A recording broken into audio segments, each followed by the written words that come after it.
Girl, not you went and married the ops. I bet her husband then was in heaven looking down like this. Girl, I don't know how David looked, but sis was like, what's up, y'all? It's Key, and it is time for a ghetto Bible story. So today we are going to be talking about Nabal, David, and Abagail. Okay, boom. So what happened was Nabal was shearing his sheep. And back in the times, like when you were shearing your sheep back in the day, it was like a celebration. It was like festival season.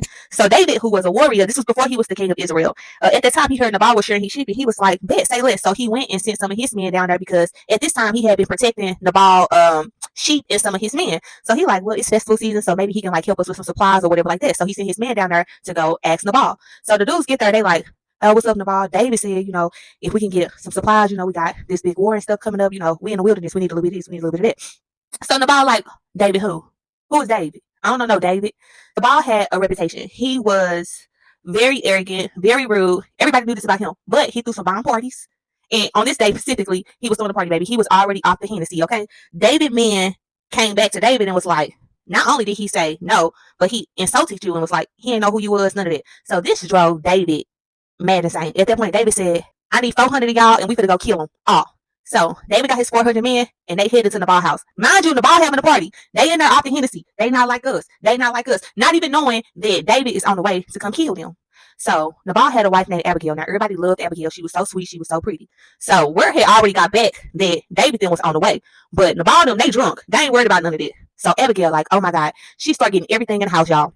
Wine, bread, air fryer, Lysol. She packing it all up. She putting it on the donkey because she like, I gotta go save, my husband and everybody else because they knew David was a murderer. Okay, but he didn't care. So Abagail go.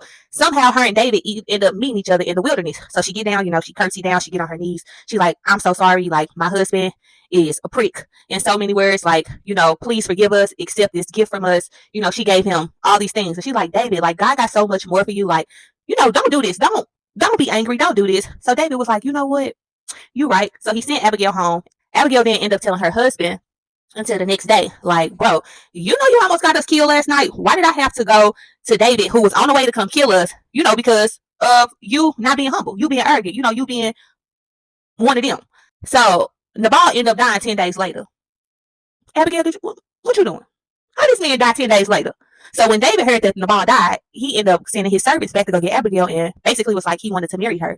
And Abagail was like, yeah, but me, I would have been like, well, how many wives he got? Am I going to be the first? She went and she married David, y'all, and then she stayed with him. And eventually, David ended up becoming the king of Israel. So sis lived a good life, if you ask me. But on a serious note, I thought this was such a good story because it really prompted me to ask myself 2 questions. And I want to just ask y'all these questions as well. And the first one is, how are you responding to people these days in your life? Just like Nabal, like, are you responding with humility? Are you being humble? You know what I'm saying? Nabal was such a wealthy person and he had it all, and then he didn't have it all no more because he died. You know what I'm saying? Like, none of that stuff means anything, but he died with such a bad reputation. What kind of reputation are you going to leave here with? Are you out here being humble and, just nice to people? And then are you responding with rage, kind of like David was? You know what I'm saying? Like, David said, we about to go murder them all right now. David was going to murder everybody. He was mad. And it's just like, was it worth it? Because what if David would have went there and got killed, and then he would have never became the king of Israel? So it's like, clearly that is not what God wants for you. God don't want you to respond with rage, but with love. So that's why Abagail is such a true G in this story, because she literally saved both men. Well, she didn't really say her husband, but And the second question is, are you using discernment in your life? Abigail's role was to be a wife, which was, make sure the house was good, make sure the kids was good, make sure the husband was good, all that stuff back in the day. But yet she stepped up. She stepped up and she used discernment, and she knew that she not only had to save her husband, but herself and the people in her village. Like, her discernment prevented destruction. And if you pray and you ask God to have discernment in your life these days, and you know that you have that discernment and you feel it on the inside of your spirit and you feel it on the inside of you, your discernment can save you from destruction. So I hope you guys enjoyed the story. I hope y'all learned something today. I definitely did. And thank y'all for attending. I'm learning just like y'all learning. And I love you. And I'll see you next time.